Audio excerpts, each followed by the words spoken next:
The building rehearsed my death. Tonight's story begins with an echo that arrived before the sound. Tonight's story is about rehearsal, repetition, and the slow realization that something has already practiced what it plans to do to you.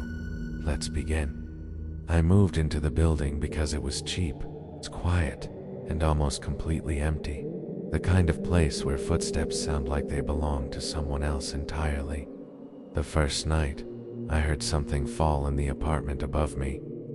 Though I knew for certain no one lived there, and management had confirmed the entire floor was vacant. The sound repeated the next evening at the exact same time, same weight, same impact, as though someone had dropped the same object from the same height. On the third night, the thud came a few seconds earlier, slightly misaligned, followed by a dragging noise that moved precisely from one end of the ceiling to the other. I lay still in bed, mapping the sound's path in my mind, realizing it traced the exact dimensions of my living room below. The following afternoon, I went upstairs, key trembling in my hand, and unlocked the vacant unit directly above mine. The apartment was stripped bare, dust coating the floor evenly except for a single disturbed trail cutting across it in a straight line. The trail ended exactly where my couch would be if the two units were stacked perfectly, which they were. I returned downstairs unsettled but unwilling to admit why, convincing myself that gravity and coincidence can mimic intention when given enough empty space. That night, the thud returned, heavier this time, followed by a muffled crack that sounded unmistakably like bone against hardwood. I sat upright, heart racing, and the sound repeated once more, slightly cleaner, as if the first attempt had been a rehearsal. The dragging began again, slower now, deliberate, scraping along the ceiling directly above where I was sitting. I moved to the kitchen, and the dragging adjusted accordingly, tracking my position with mechanical patience. When I stopped moving, the sound stopped too, hovering in silence, just above me. The next evening, the thud came earlier than expected, catching me standing instead of lying down, struck directly above my head. Ska. I heard the crack again, sharper this time, followed by a wet sliding sound that traveled a shorter distance than before. Its pattern was changing, refining. On the sixth night, I recorded the audio, playing it back through headphones, in the dark. Beneath the thud and dragging, there was breathing, faint, measured, matching my own rhythm exactly.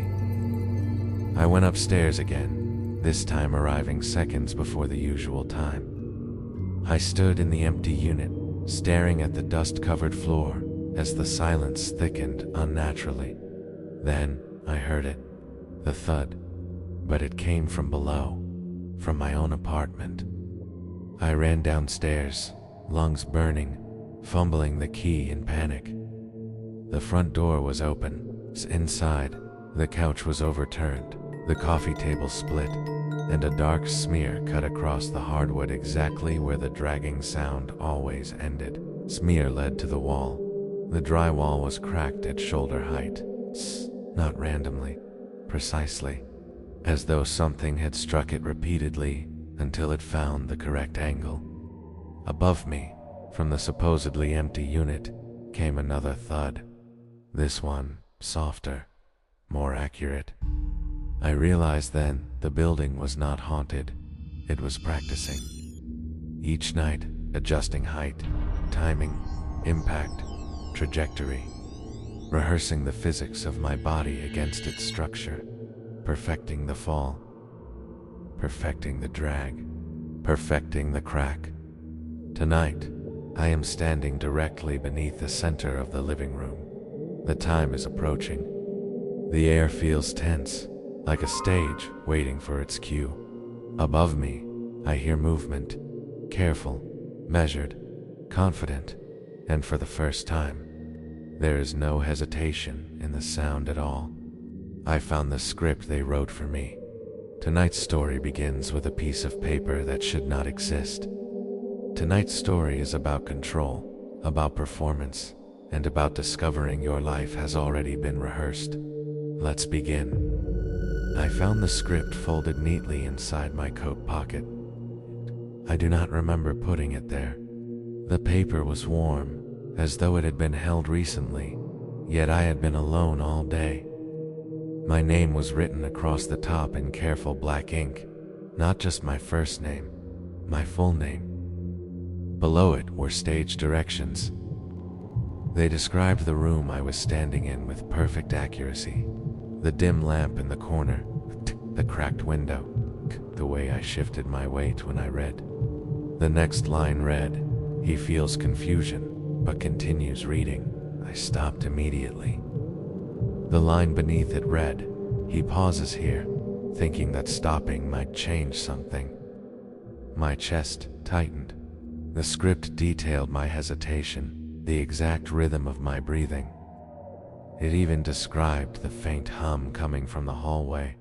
I had not noticed the hum until I read about it. No, I could not unhear it. The pages continued, calm and precise.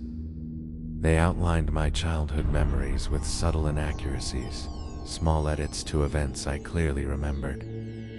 According to the script, certain arguments had been scripted tension. Certain losses had been necessary character development. I flipped further ahead. Tomorrow was already written. It described me waking up exhausted, checking the mirror longer than usual. It described me questioning whether I had ever made an unscripted choice. My hands began to shake. Script noted the tremor, specified that at this moment I would consider burning the pages. It even described how the flame would struggle to catch, look toward the kitchen. The hallway felt longer than it had before. The hum grew louder, almost electrical now. Another line caught my eye. He begins to suspect the walls are listening for cues. The air felt staged, too deliberate, like a set waiting for its actor to hit the correct mark. I turned the page again. Near the end, the tone shifted. The lines became shorter, colder. He understands the script is not predictive, it is corrective. My mouth went dry. The final pages described something worse than fate. They described revisions, moments where I would resist, rewritten quietly. Memories adjusted in subtle increments. Personality traits smoothed into more convenient shapes. The last paragraph was simple. He looks up now, aware of the audience. I felt it immediately. Not eyes, not presence, expectation, the kind that waits for performance. The script's final line read, "He will continue as written." The paper in my hands began to feel heavier, thicker, as though new pages were being added beneath my fingers. I did not turn to see what came next. I already understood. Somewhere beyond the walls, beyond the ceiling, something waited patiently for me to deliver my lines. And the most horrifying part was not that my life was written, it was that I had been performing it perfectly. The day the sky began watching me. Tonight's story begins above you, not behind a door, not inside a mirror, above you. Tonight's story is about the sky and the slow realization that it is not empty. Let's begin. It started as a pressure behind my eyes whenever I looked upward for too long. At first I thought it was sunlight, brightness forcing a squint, nothing more than strain. But even on overcast days, the sensation remained, a steady awareness pressing downward. The sky felt closer than before, lower somehow, like a ceiling subtly descending. Clouds stopped drifting naturally and instead hovered, lingering in fixed positions to deliberately arrange, a tease. I began noticing shapes in them, not faces exactly, but alignments too symmetrical to be accidental. When I walked outside, a chill passed over me, though no wind touched the trees. It felt like a tension. Birds stopped flying directly above me. They curved outward mid-air, refusing to cross a point I could not see. I tested it by standing still in an open parking lot, staring straight up. The blue seemed to deepen unnaturally, darkening at the center as if dilating. A faint vibration hummed through my jaw, like distant machinery operating beyond sight. I lowered my gaze, and the hum stopped immediately. That night, I dreamed of standing on an empty plain beneath an enormous eye, filling the horizon. It did not blink. It did not move. It only adjusted focus. I woke with a headache so sharp it felt like something had pressed inward from above. The next day, I noticed shadows forming incorrectly around me. They bent slightly toward a single point overhead, as if drawn upward. I checked the weather reports. Nothing unusual. Clear skies, no anomalies reported anywhere. Yet the clouds now formed rings when I walked outside. Subtle, circular patterns centered on my position. I began avoiding open spaces, keeping close to buildings, trees, anything that could obstruct the view from above. But even indoors, the pressure remained, faint but persistent, like a lens searching for clarity. I started hearing faint clicks in the air, mechanical and distant, like a camera adjusting aperture. One afternoon, I felt a sudden tightening across my shoulders, as if invisible straps had pulled taut. A tie froze in the street, unable to move for several seconds. Above me, the sky darkened slightly in a perfect circle. People walked past casually, unaware, unaffected, their shadows normal, their posture relaxed. Lo, it was only me. I whispered upward, unsure why, asking what it wanted. The pressure increased instantly, a focused intensity narrowing onto my skull. The hum returned, louder now, resonating through bone and teeth. Clouds shifted in slow spirals, aligning into concentric rings. At the center of those rings, the blue thinned. It became translucent. For a moment, I saw something beyond it movement, vast and deliberate, something adjusting position, not descending, focusing. I stumbled back under an awning, breaking direct line of sight. The sky lightened immediately, clouds dispersing into randomness again. I understood then it required visibility. It needed me exposed. Days passed. I stopped going outside entirely. But even through the ceiling at night, lying in bed, I felt it searching, tracking, waiting for me to step into the open once more. Tonight, I stood in the middle of an empty field and looked straight up. The sky peeled open silently, not tearing, but unfolding like an eyelid. The world around me dimmed, as if someone had lowered a filter over reality. The vast shape beyond the blue adjusted, narrowing with interest. And in that unbearable stillness, I understood something far worse than pursuit. It had not just begun watching me, it had always been looking. I had only just learned how to feel it. The man who was wearing me. Tonight's story begins with a reflection that blinked half a second too late. Tonight's story is about identity, about ownership, about the quiet horror of realizing something else fits inside your skin better than you do. Let's begin. It started in the bathroom mirror, where my reflection seemed slightly taller than I remembered being. I blamed posture at first, the angle of the light, the exhaustion that had been clinging to me for weeks, a tree. But when I raised my hand, the reflection hesitated, fingers lifting a fraction slower, as though reconsidering the motion. The delay was small, almost imperceptible, yet it lingered in my mind long after I left the sink. Throughout the day, surfaces betrayed me: store windows, car mirrors, even the black screen of my phone. Each reflection carried a faint distortion, shoulders broader, smile tighter, eyes darker than they should have been. I tried not to stare, but the other me seemed eager, leaning slightly closer to the glass than I was. At night, I stood in front of the mirror deliberately and raised both hands. The reflection raised one. My breath caught. My arm trembled in midair, while the other me studied me with detached curiosity. It tilted its head slowly, examining me the way a tailor inspects flawed fabric. I stepped back. It did not. Remained close to the glass, forehead almost touching the surface. Its lights flickered once, briefly, and in that flicker I saw something beneath my skin.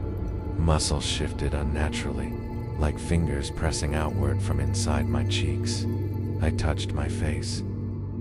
The reflection smiled wider, stretching its mouth beyond comfort. My lips did not move. A soft sound echoed in the bathroom, a faint rustling, like clothing being adjusted in a dark room.